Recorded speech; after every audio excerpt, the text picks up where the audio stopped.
예, 창세기 35장 6절로부터 봉독하겠습니다. 야곱과 그와 함께한 모든 사람이 가나안 땅 루스 곧 베델에 이르고 그가 거기서 제단을 쌓고 그곳을 엘 베델이라 불렀으니 이는 그의 형의 낯을 피할 때에 하나님이 거기서 그에게 나타나셨음이더라. 리브가의 유모 드보라가 죽음에 그를 베델 아래에 있는 상수리 나무 밑에 장사하고 그 나무 이름을 알론 바굿이라 불렀더라. 야곱이 밧단 아람에서부터 돌아오매 하나님이 다시 야곱에게 나타나사 그에게 복을 주시고 하나님이 그에게 이르시되 내 이름이 야곱이지만은 내 이름을 다시는 야곱이라 부르지 않겠고 이스라엘이 내 이름이 되리라 하시고 그가 그의 이름을 이스라엘이라 부르시고 하나님이 그에게 이르시되 나는 전능한 하나님이라 생육하며 번성하라 한 백성과 백성들의 총회가 내게서 나오고 왕들이 내 허리에서 나오리라. 아멘. 우선 11절까지 봉독해 드렸습니다. 예, 밧단 아람으로 도피했던 야곱에게 하나님이 고국으로 돌아가라고 하는 명령을 하셨죠. 그래서 그 명령을 받고 발걸음을 지금 고향 땅으로 지금 가고 있는 중인데 가다 말고 형 에서가 두려워가지고 그래서 고향 땅으로 가까이 가면 갈수록 점점 가기가 싫어진 거죠. 그래서 가까운 곳에 좀 안정적으로 살 수 있는 자리가 나오니까 거기서 집을 짓고 땅을 사고 그리고 정착을 하려고 했습니다. 그런데 이게 웬일입니까? 거기서 엄청난 사건이 발생합니다. 마실을 나갔던 외동딸이 추장에게 강간을 당하는 이런 아주 불상사가 발생을 했고요.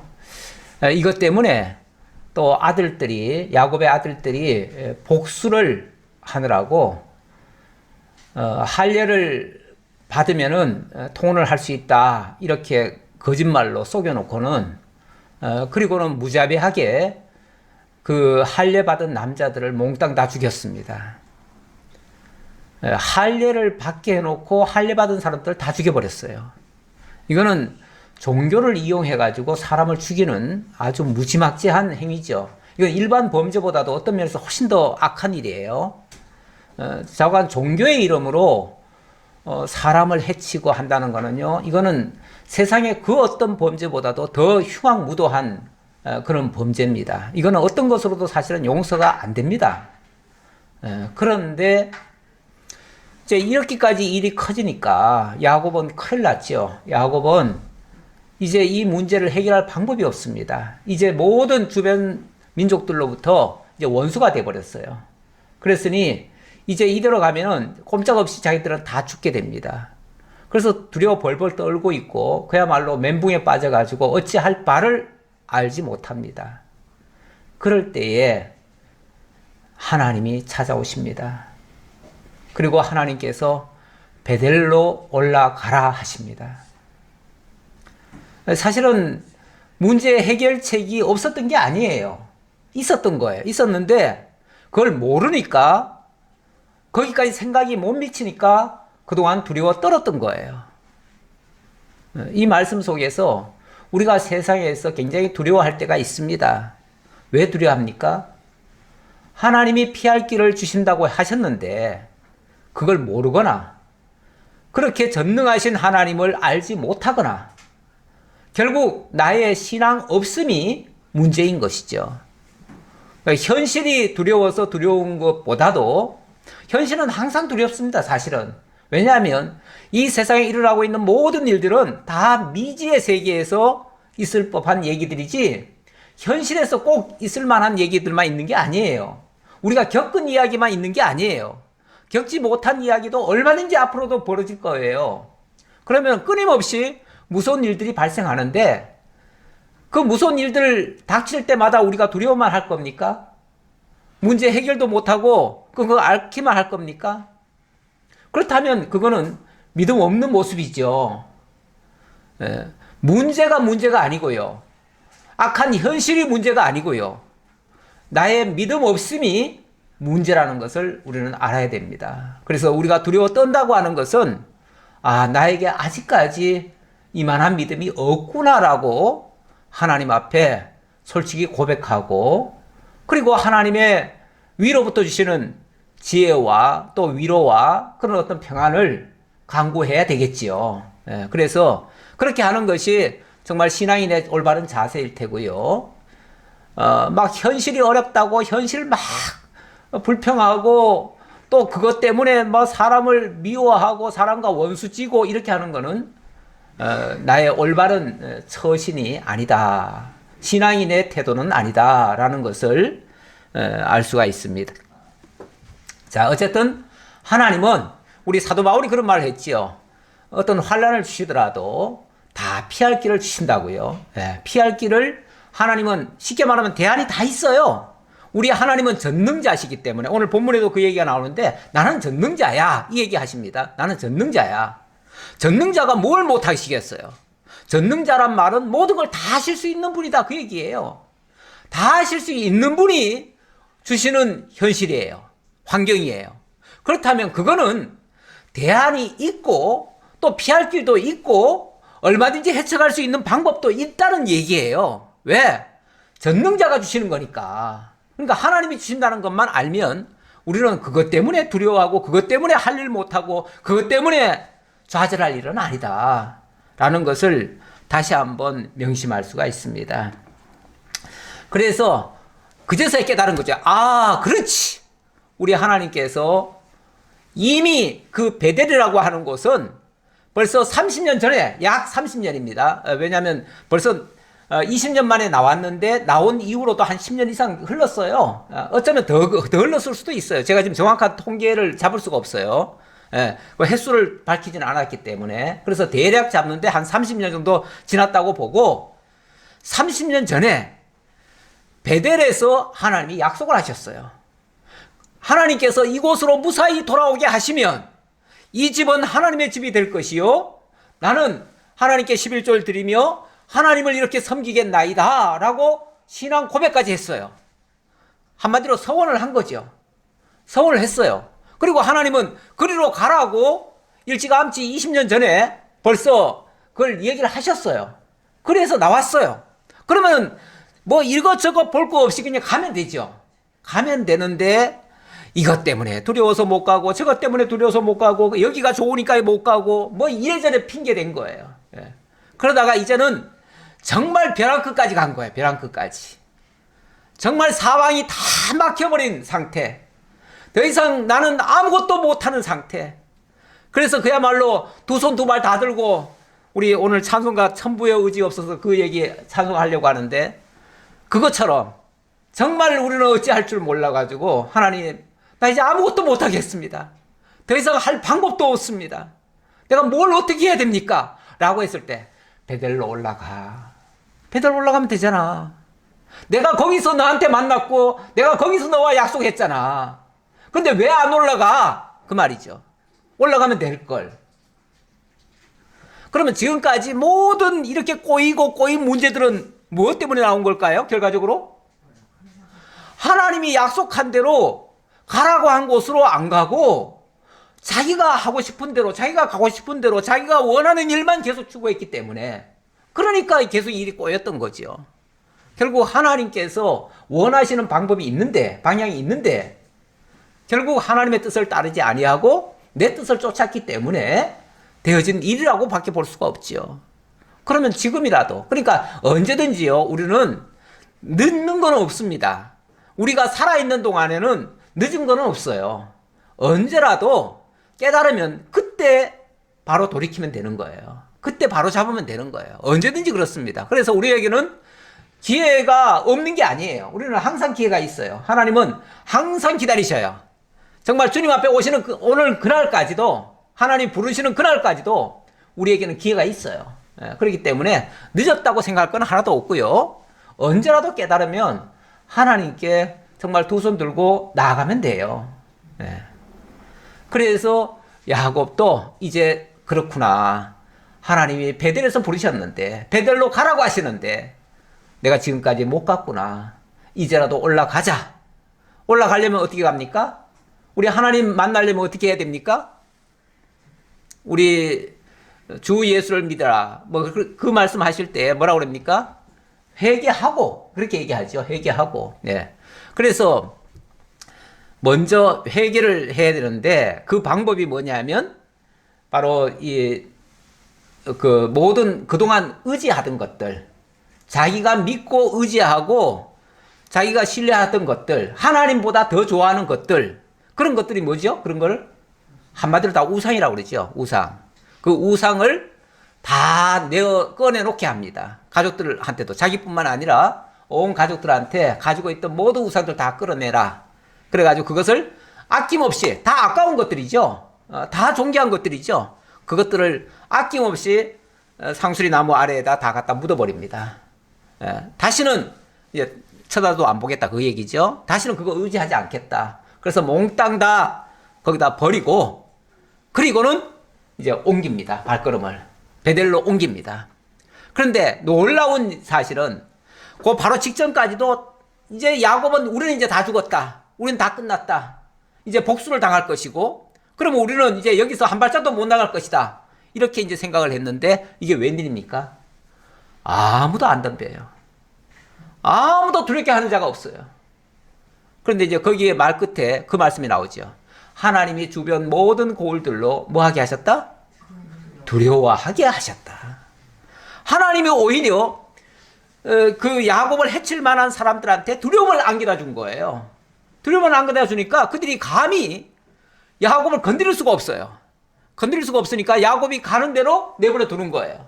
그러니까 야곱이 안전하게 베델로 올라가게 된 거예요. 그래서 이 복잡했던 문제, 이 정말 꼬였던 해결 불가능했던 이 일이 깨끗이 해결이 되어집니다. 그래서 베델로 올라갔다는 이야기고요. 베델에 올라가자 말자 야곱이 한 일, 야곱과 그와 함께한 모든 사람이 가나안 땅 루스 곧 베델에 이르고, 이 원래 이제 그 지명은 원래는 루스예요, 루스. 그런데 야곱이 그곳에서 하룻밤 자고 거기서 하나님을 만나고 하나님께로부터 약속을 받았죠.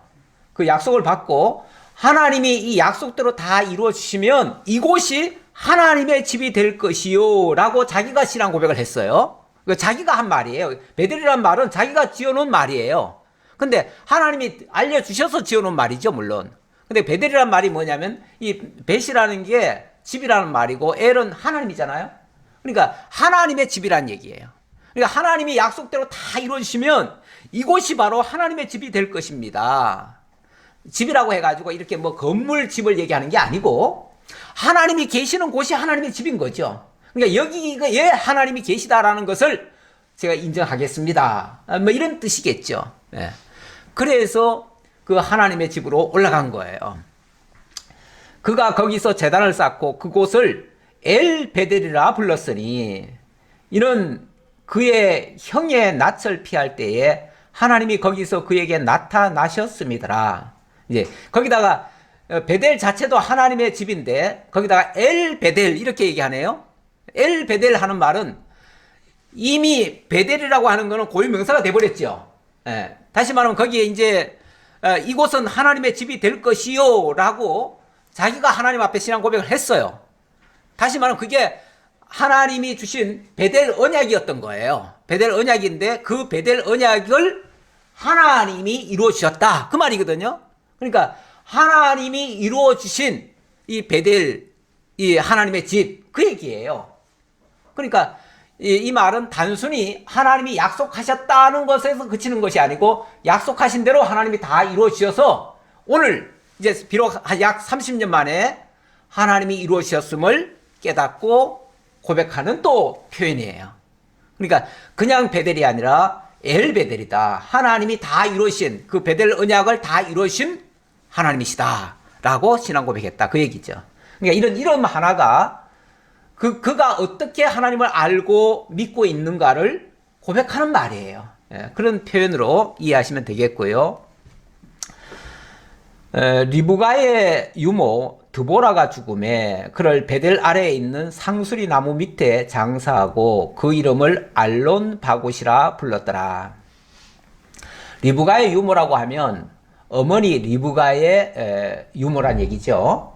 그러니까 야곱으로 보면은 이제 외할머니 격이죠. 외할머니 격이에요. 그런데 유모라고 하는 걸 봐서 친외할머니는 아니고 그 어린 시절에 길러준 그 할머니 같아요.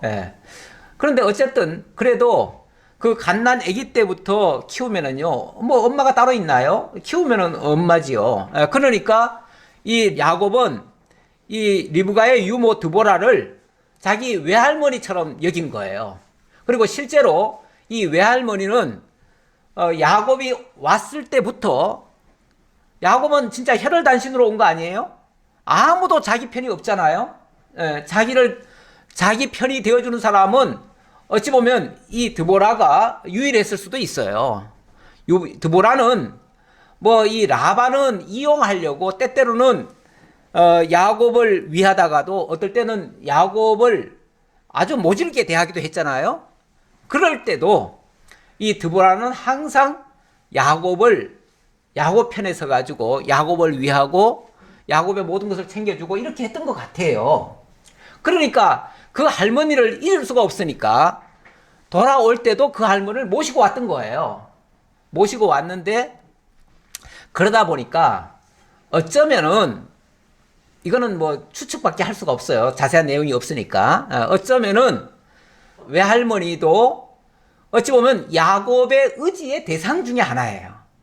그렇지 않겠어요? 야곱이 아무도 없다고 할 때에 정말 할머니는 내 편이 되셔서 나는 할머니만 의지하고 산다. 이렇게 했을 수가 있어요. 그런데 이 할머니를 이제 하나님이 데려가시네요. 데려가시면 이제 어떻게 되죠? 야곱은?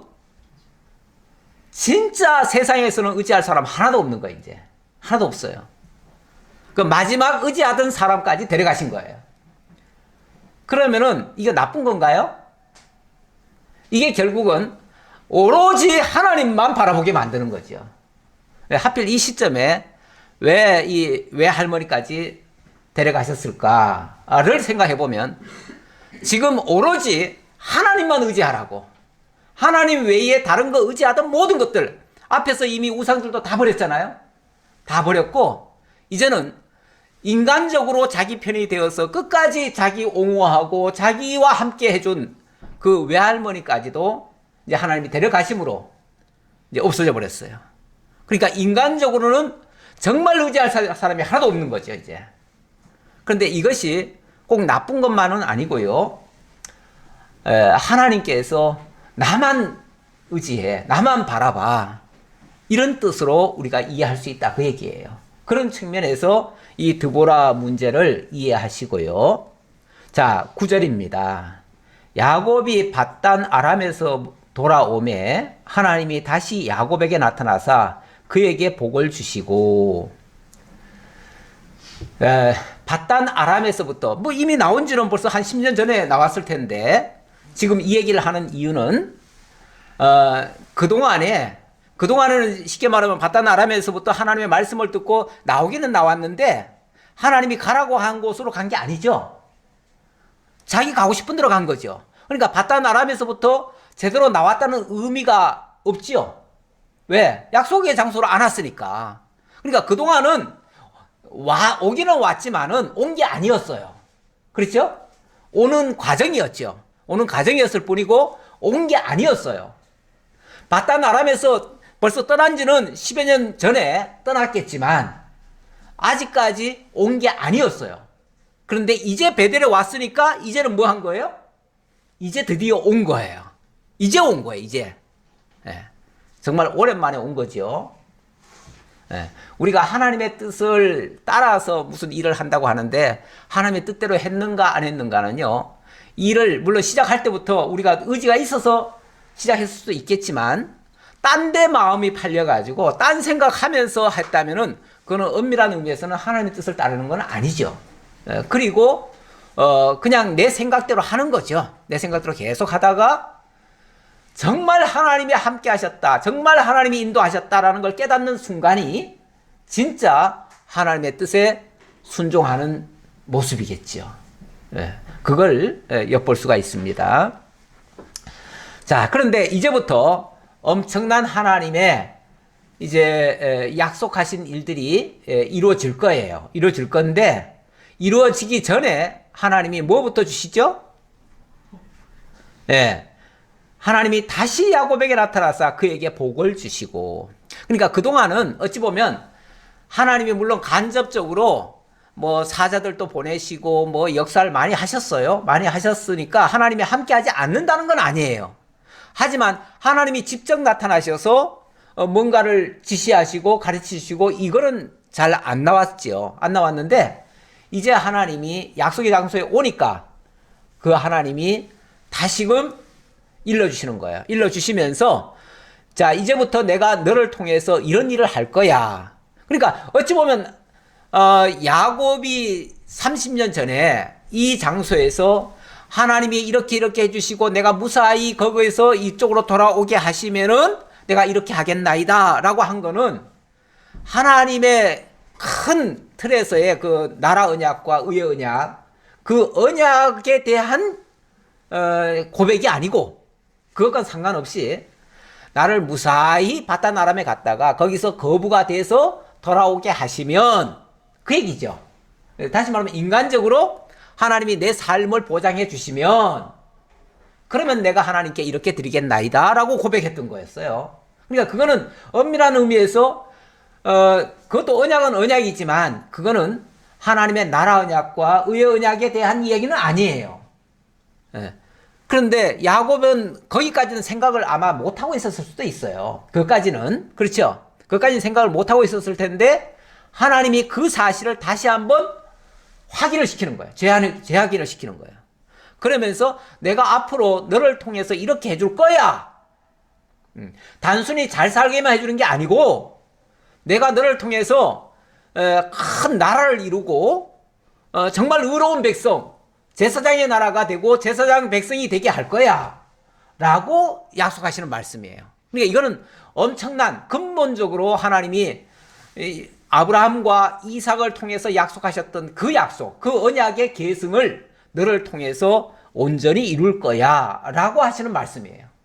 그러니까 이 언약이 진짜 아주 핵심적인 언약이죠. 핵심적인 언약이고 그 언약을 이제 다시 주시면서, 다시 주신다는 말은 이미 전에도 한번 하시긴 하셨는데 그동안 잊고 있었기 때문에, 알질 못하기 때문에 야곱이 그걸 다시 한번 강조해서 알려주시고, 그리고 그렇게 하기 위해서 내가 너에게 복을 주겠다 그 말이에요. 그러니까 이게 복 받은 사람에게서 그 약속이 이루어지는 것이지 복이 없는 사람에게는 이 약속은 안 이루어지죠. 그러니까 이 복이라고 하는 것은 그야말로 하나님이 작정하시고 이루시고자 하시는 그러한 내용의 그 복이라고 하는 게 있어요. 그래서 복을 통해서 결국은 언약이 이루어져요. 그래서 사실 원어적으로 보면 복과 언약이라고 하는 게 그래서 크게 차이가 나질 않아요. 거의 그 같은 비슷한 단어예요. 비슷한 단어에서 그래서 같은 어원에서 나왔다 이렇게 말할 수 있어요. 결국은 복은 곧 언약이다 이렇게 해도 다를 바가 없어요. 그래서 복을 주시며, 그러니까 왜 창세기 1장에서도 보면은 하나님이 처음에 아담을 만들어 놓으시고 아담에게 복을 주시며 가라사대 이렇게 얘기하죠. 그때도 복을 주시면서 언약을 하셨다 그 말인데, 결국은 언약은 하나님의 복으로 이루어진다라는 것을 알 수가 있는 얘기고, 여기도 마찬가지예요. 그런 차원에서 그에게 복을 주시고 그에게 이르시되, 그렇잖아요. 복을 주시며 가라사대나 그에게 복을 주시고 그에게 이르시되라는 말이나 똑같은 말이잖아요. 그렇죠? 그러니까 똑같은 방식으로 지금 얘기를 하는 거예요. 그러면서 내 이름이 야곱이지만은 내 이름을 다시는 야곱이라 부르지 않겠고 이스라엘이 내 이름이 되리라 하시고 그가 그의 이름을 이스라엘이라 부르시고. 자, 네 이름이 원래는 야곱이죠. 처음에 야곱이라고 지었잖아요. 지었는데 야곱이라고 지은 이유는 워낙 그 경쟁하느라고 막 치열하게 싸우니까 그래서 경쟁자라는 뜻으로 야곱이라고 지어놓은 거예요. 지어놨는데 그런데 그거는 뭐 사실은 적절치 않지요. 예, 엄밀하게 말해서. 그런데 인간성을 표현하는 데는 아주 적당한 말이에요. 야곱의 그 인간성을 잘 표현하는 말은 경쟁자라는 말이 맞아요. 그런데 그것이 하나님의 뜻을 이루는 데는 합당한 말이 아니잖아요.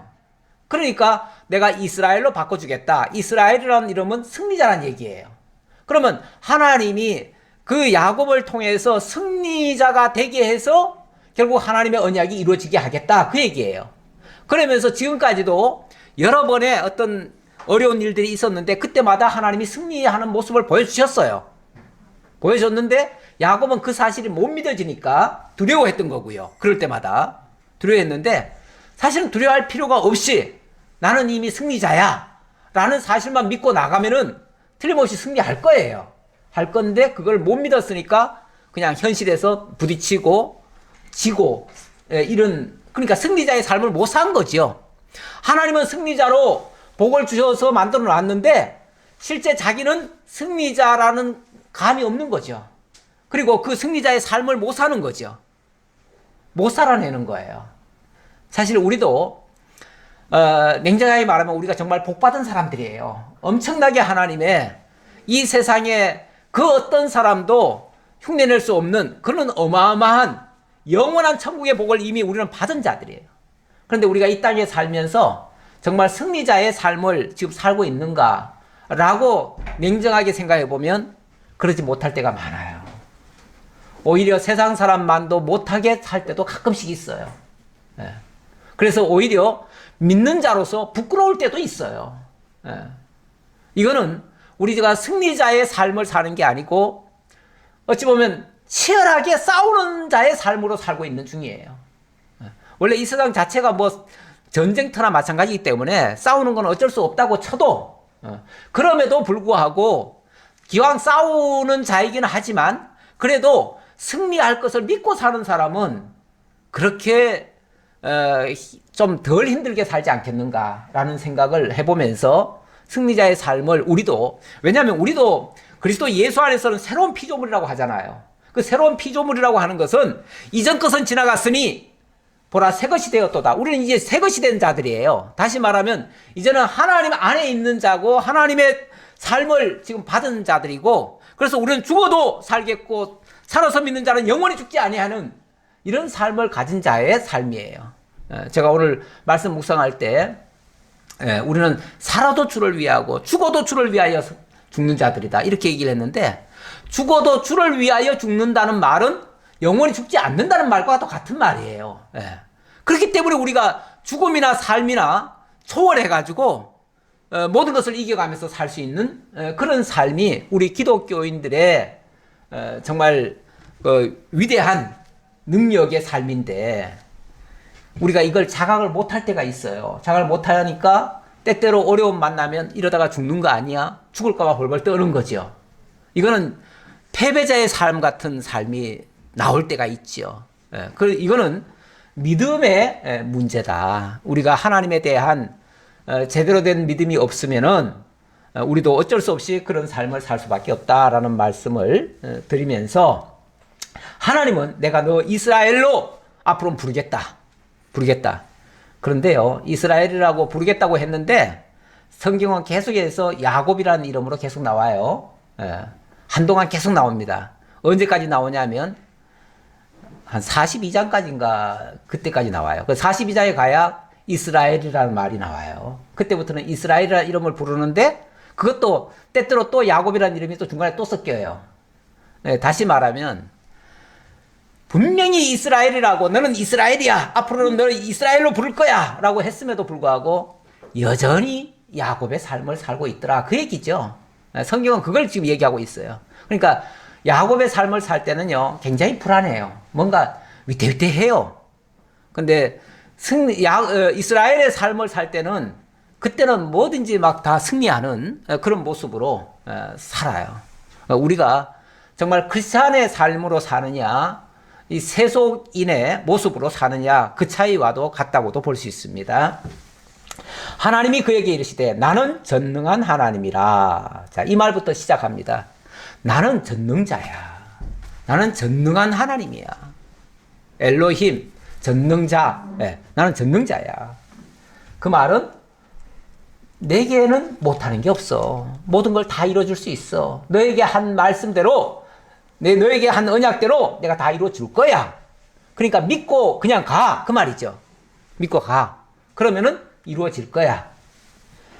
그러면서 나는 전능한 하나님이라. 생육하며 번성하라. 한 백성과 백성들의 총회가 너에게서 나오고 왕들이 너의 허리에서 나오리라. 다시 말하면 네가 열국의 아버지처럼 될 것이다. 물론 이건 아브라함에게 한 말인데, 아브라함이 열국의 아버지가 된다고 했는데 모든 민족이 너를 통해서 복도 받고 또 거기서 아주 큰 민족이 나오게 될 것이다. 그러니까 이스라엘 나라가 나올 것이다 라는 걸 얘기하는 말이에요. 그러면서 내가 아브라함과 이삭에게 준 땅을 너에게 주고 내가 너의 후손에게도 그 땅을 주리라 하시고, 바로 조금 전에는 큰 나라를 세우겠다라고 하면서 구체적으로 이 땅을 주어서 이 땅에서 나라를 세우게 해주겠다 이 얘기예요. 그러니까 나라의 그 3요소를 지금 얘기하고 있는 중인데, 나라가 이루어지려면 국민과 국토와 국권이라고 하는 게 있어야죠.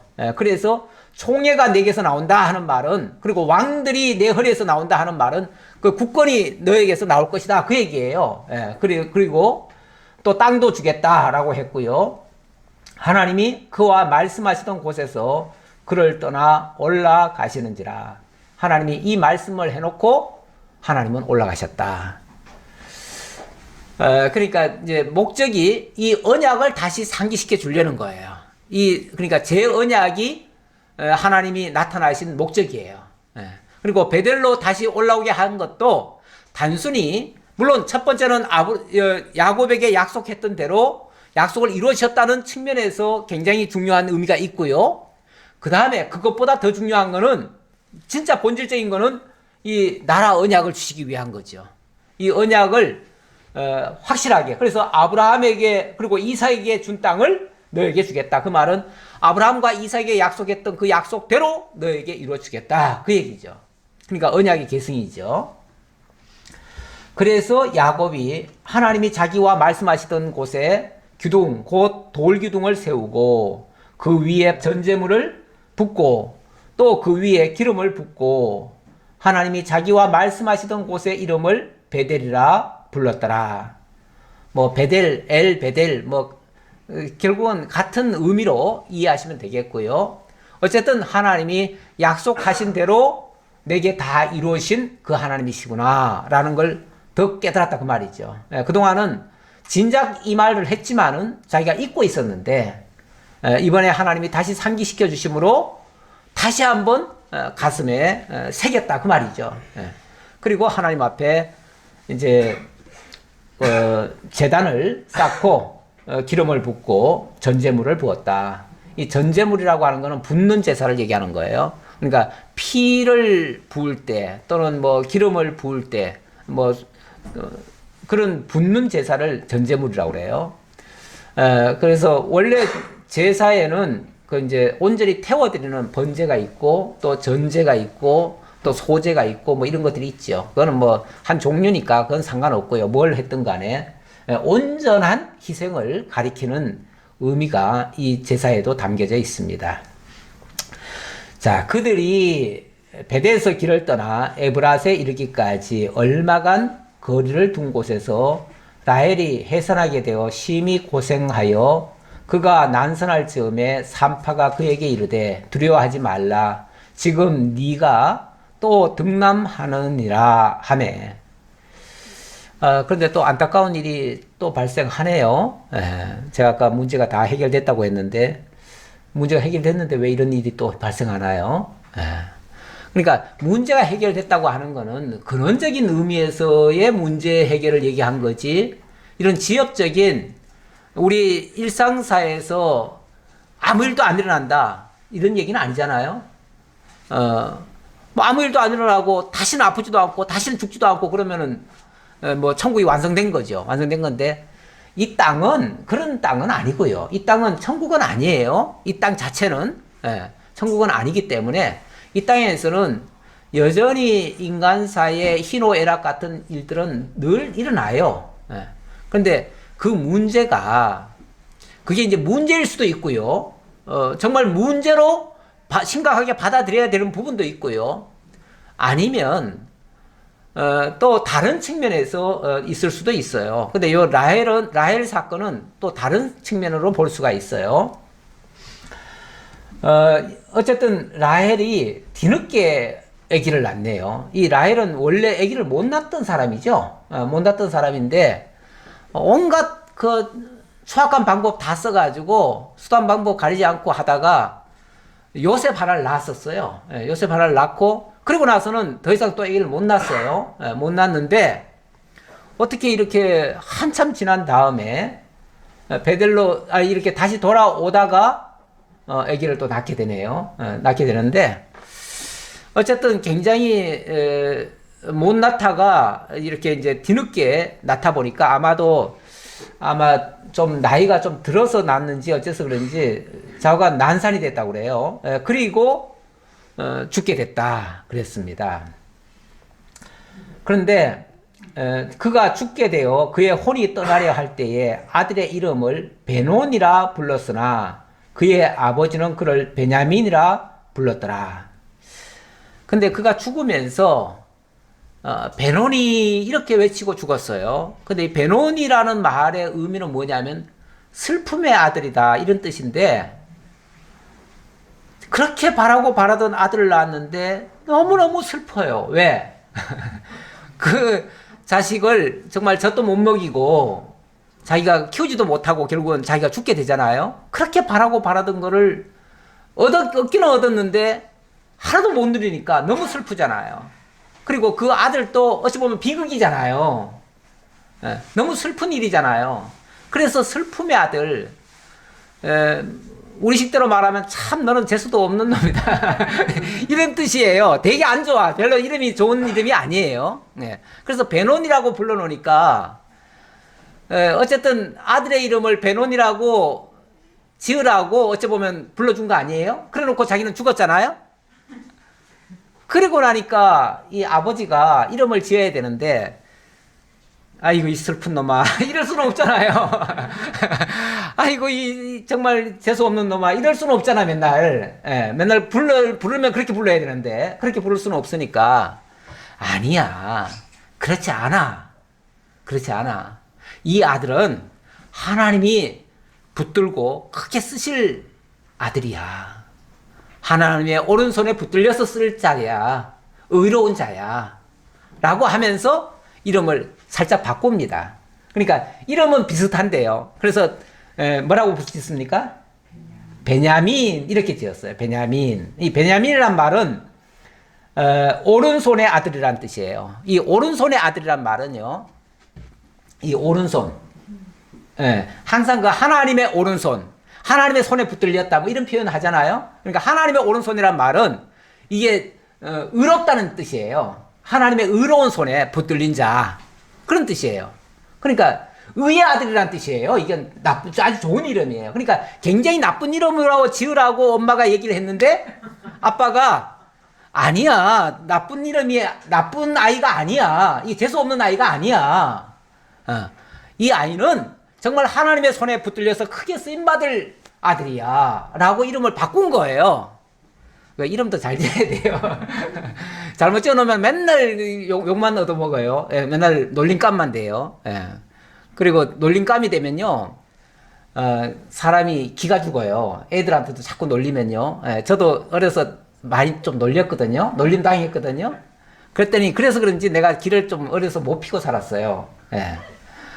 그런데 자관 이름을 좀 이쁘게 지으면 놀리지 않잖아요. 그리고 좋은 뜻을 기왕 짓는 거, 좋은 뜻을 담으면은 사람들한테 불려질 때도 좋은 뜻으로 불려지니까 그 자신도 나는 이런 자구나라고 하는 자부심을 갖고 그렇게 살 수도 있잖아요. 그래서 이름도 좋게 짓는 게 좋을 것 같아요. 꼭 이름이 뭘 좌우한다는 것은 아니지만, 그런데 특히 성경에 있는 이름들은요. 의미들을 다 부여해서 짓기는 해요. 그래서 이 의미 속에 그 이름을 짓는 자의 신앙도 보여요. 사실은 신앙도 보여요. 근데 라헬은 이 어떻게 아들을 이름을 짓는데 아무리 자기가 슬프기는 하지만 그렇다고 그렇게 짓습니까? 근데 이 라헬은 지난번에 왜 바다나람에서 올 때 그때 뭘 가져왔죠? 드라빔을 가져왔어요. 드라빔을 가져왔고 그 드라빔이 자기를 지켜줄 거라고 하는 이런 정말 망상을 가지고 있었어요. 그러니까 그의 신앙은 하나님 여호와를 믿는 신앙은 아니에요. 다시 말하면 우상을 의지했던 신앙이에요. 뭐 그럴 수밖에 없죠. 뭐 원래 이방인이었고 사실은. 그래서 뭐 이방인이라고까지 말하기는 좀 그렇지만 어쨌든 다른 데서 살던 사람이다 보니까 우상을 섬기던 사람이죠. 그 습관이 있지요. 그리고 그걸 또 속였지요. 그런데 또 야곱은 누구든지 만약에 그 드라밈을 가진 자는 죽을 것입니다. 이렇게 또 맹세까지 해버렸지요. 그러니까 어찌 보면 이 라헬은 꼭 그것 때문이라고 내가 결부시키고 싶지는 않지만은 그러나 정말 이 마지막 이름까지도 불신으로 짓는 거 보면 신앙의 모습은 아니에요. 그런 의미에서 하나님께서 이렇게 해서 정리하신 것이 아닌가. 이제 쉽게 말하면 새로운 이제 그 곳으로 가야 되잖아요. 새로운 곳으로 가야 되고 나중에 그래서 야곱은 인간적으로 이 라헬을 사랑했습니다. 라헬을 사랑했고 인간적으로는 레아를 별로 사랑하지 않았어요. 그런데 나중에 야곱과 함께 어머니 리브가의 그 묘실 있잖아요. 막벨라 굴에 들어가는 사람은 레아입니다. 그래서 본처가 어찌 보면 별로 사랑 못 받아도 그래도 끝까지 함께하는 사람은 본처예요. 어찌 보면은 뭐 레아가 본처 맞지요? 맞고 이 라헬은 본처는 아니죠. 두 번째죠. 그런데 어쨌든 그렇게 해서 라헬은 했다. 근데 참 이상하게도요. 이 사건은 여기서 끝나는 게 아니고 이 사건은 나중에 예레미야에서도 이 얘기가 나옵니다. 그리고 또 어디 나오냐면 마태복음에도 이 얘기가 나와요. 그래서 이거는 단순히 구약의 한 사건, 그냥 하나의 어떤 에피소드 같은 얘기로만 끝나는 게 아니고 이건 예언적인 의미도 있다라고 볼 수가 있습니다. 왜냐하면 이 사람이 죽고 나서 어디 묻힙니까? 19절에 보니까 라헬의 죽음에 에브라 곧 베들레헴 길에 장사되었고 야곱이 라헬의 묘에 비를 세웠더니 지금까지 라헬의 묘비라 일컫더라. 이 베들레헴에 이 라헬이 묻힙니다. 정말 슬픈 사건이에요. 이 사건은 슬픈 사건인데 야곱으로서는 굉장히 슬픈 사건이에요. 그런데 이것이 나중에 전화위복 같은 역사가 이루어집니다. 이곳에서. 그래서 예레미야가 이 부분을 가지고 예언을 했고요. 또 마태가 이 부분이 이루어졌느니라. 예수님이 오셨을 때에 이루어졌느니라. 이렇게 얘기를 해요. 그리고 보면 이게 예수님에 대한 예언의 말씀이 된다는 얘기예요. 어떻게 예언이 되는가? 어찌 보면 예수님이 이 땅에 오셨을 때에 처음에 하나님의 아들로 또 만왕의 왕으로 사실은 임하셨지만은 사람들로부터 오해를 받죠. 그래가지고 그 헤롯 왕에 의해서 이제 학살의 대상이 되어집니다. 그래가지고 2살 아래의 남아들을 다 죽이라고 하는 명령이 베들레헴 땅에 떨어져요. 그 바람에 예수님 태어난 것 때문에 그 베들레헴 지역의 모든 어머니들이 2살 아래의 남자 아이들을 낳았던 어머니들은 다 통곡을 했어요. 다 슬펐죠. 다 슬퍼하게 됐어요. 그러면서 결국은 슬픔의 어머니가 돼버린 거예요. 그 아들들은 다 슬픔의 아들들이 돼버린 거고, 그렇게 되어질 것을 예레미야가 예언을 했는데 그대로 이루어졌느니라 이렇게 얘기하면서 라헬 이야기를 꺼내요.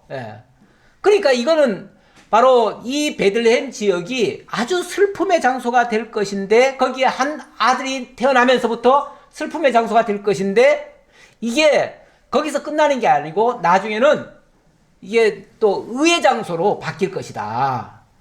거기서 하나님의 손에 붙들려서 쓰임받는 한 사람이 나오는데 그가 바로 예수 그리스도시고 그가 하나님의 한 의로서 정말 하나님의 영광을 나타내는 하나님의 의를 이루는 하나님의 나라를 세우는 그런 자가 될 것이다. 거기에 대한 표적이다. 이렇게 마태가 얘기를 하고 있어요. 그래서 이거는 이제 한 사건인데 이 사건은 구약의 모든 사건은요 그냥 우연히 일어나는 사건이 아닙니다. 성경에 기록된 모든 사건은 우연한 사건이 아니고 미래에 그리스도와 연결이 되어져요. 그래서 그리스도에 대한 예언의 말씀이었고 그 예언의 말씀대로 이 베들레헴 땅은 슬픔의 땅이었는데 그곳에서 예수 그리스도가 오셔서 하나님의 역사를 이루심으로 하나님의 나라를 완성하시는 정말 의로운 역사가 이루어질 장소가 됐다. 이렇게도 볼 수 있다. 그 얘기예요. 네. 마태가 이 얘기를 안 했으면 제가 여기까지 연결을 못 시킵니다. 근데 마태가 이 얘기를 했기 때문에 제가 거기까지 연결을 시켜드렸습니다. 이스라엘이 다시 길을 떠나 에델 망대를 지나 장막을 쳤더라. 여기는 이제 이스라엘이 이렇게 얘기를 하네요. 왜? 조금 전에 하나님 뭐라고 했으니까? 이스라엘이 되리라. 다시는 이스라엘이라 야곱이라 부르지 않겠다라고 했으니까 이스라엘이라고 얘기를 했네요. 그러면서 이스라엘 에델 망대를 지나 장막을 쳤더라. 그런데 또 장막을 치네요. 왜 또 장막을 칠까요? 그냥 뭐 먼 길을 떠나니까 장막을 칠 수는 있죠. 그런데 이제 하루 이틀 정도 쉬었다 가는 정도는 장막을 쳤다라고 하고 그 정도는 괜찮아요. 뭐 먼 길 가니까 그럴 수 있는데 그 다음 보니까 좀 뭔가 불안불안합니다. 22절에 보니까 이스라엘이 그 땅에 거주할 때에 자 거주한다는 말은 뭐죠? 또 거기 눌러 앉았다는 얘기예요. 이 거주한다는 말은 그냥 눌러 앉았다는 얘기예요. 아니 방금 베델까지 올라갔어요. 물론 베델이라고 하는 거는 살 곳은 아니에요. 거기는 약속의 장소니까 거기 올라가라는 거였기 때문에 올라갔다가 제단을 쌓고 내려온 것까지 잘했어요. 그러면 이제 어디 가야 되는 거예요? 원 약속의 땅이 어디예요? 아니 아버지가 살고 있는 곳이죠. 거기 헤브론이에요. 헤브론. 그럼 헤브론으로 가야지요. 거리가 그렇게 멀지 않아요. 물론 조금은 거리 되는데 그럼 부지런히 헤브론 가야지요. 뭐 하루 이틀 정도야 장막 치고 어쩔 수 없이 야경을 했다고 쳐도 그 다음에는 가야지요. 근데 안 갔다 그 말이에요. 안 가고 여기에 거주했다. 이렇게 되면 또 뭐가 되죠? 또 문제 터져요. 우리 하나님이 내버려 두시면 괜찮은데 하나님 내버려 두시질 않아요. 왜냐하면 그쪽으로 계속 몰아가셔요. 하나님은 당신의 뜻이 있으면요 그 뜻으로 계속 우리를 이끌어 가셔요. 그러니까 여기에 또 사건이 또 터집니다. 이게 참 우리 믿는 사람에게는 이런 일이 다시는 안 일어나야 되는데 그쵸? 그런데 어쨌든 거기에 다시 거주했다. 그리고 나서 무슨 사건이 발생하냐면 르우벤이 가서 그 아버지의 첩 비라와 동침함에 이스라엘이 이를 들었더라. 아이고 이건 감당 못할 일이 또 터졌네. 이거는 앞에서도 그 디나 사건도 굉장히 충격적이고요. 저 아들들의 그 정말 살육전도 이건 정말 충격적이에요. 이거는 뭐로도 설명이 안 될 얘기인데 이번에는 여기는 뭐 동침했다 이렇게 표현 나오는데요. 먼저 성경에는 통간했다 이렇게 나와요. 통간했다. 이거는 완전히 그 서모이긴 하지만 어쨌든 어머니격이잖아요. 그런데 이런 짓까지 했다는 것은 정말 이거는 다른 어떤 설명을 할 수가 없어요. 여기다가 더 자세한 설명은 붙일 수가 없고요. 정말 인간 말종의 행동이에요. 이걸 또 말도 못해요. 이스라엘 입장에서는. 왜 말도 못합니까? 이거는 떠벌릴 일이 아니에요. 누구한테 알 수 있거나 또 책망할 일도 아니에요. 누가 알까 겁나는 일이에요. 그래서 이거는요 말을 못해요. 야곱도 끝까지 말을 안 합니다. 언제 얘기하냐면 야곱이 죽기 직전에 죽기 직전에 마지막 12아들 앉혀놓고 그때 예언을 합니다. 그들의 미래사를 예언을 합니다. 그때에 르우벤은 내 침상에 올랐기 때문에 그래서 장자의 명분을 박탈한다. 이 얘기를 합니다. 그것 때문에 르우벤이 장자이면서도 장자의 명분이 박탈이 돼요. 그래가지고 그 장자의 명분이 그럼 둘째한테 가야 되는데 둘째, 셋째가 누굽니까? 둘째, 셋째가 이 살육범들이에요. 살육범들이라 그들한테도 못 가요. 그러니까 누구한테 가죠? 넷째 유다한테 갑니다. 유다. 그래서 유다가 장자가 되어져요. 예? 맞죠? 예. 이렇게 해서 육신적인 건 저기로 밑에도 내려가지 않아요? 요셉 있는 거로 내려가지 않아요? 그쪽으로? 아 요셉은 한참 후에 11세인가 그렇죠? 네, 아니 근데 육신적인 거는 그쪽으로 라헬 자손들한테 가는 것 같고 영적인 장자의 명분은 그건 별개예요. 예, 그건 이제 다른 기업을 얘기하는 거고 지금 장자의 명분만 얘기할 때 장자의 명분은 이 장자의 명분이라고 하는 게 진짜 중요한 거 아니에요. 그렇죠? 육신적으로야 뭐 어디 다른 쪽으로 얼마든지 가능한데 이 장자의 명분이라고 하는 거는 하나님의 언약의 성취자를 얘기하는 거예요.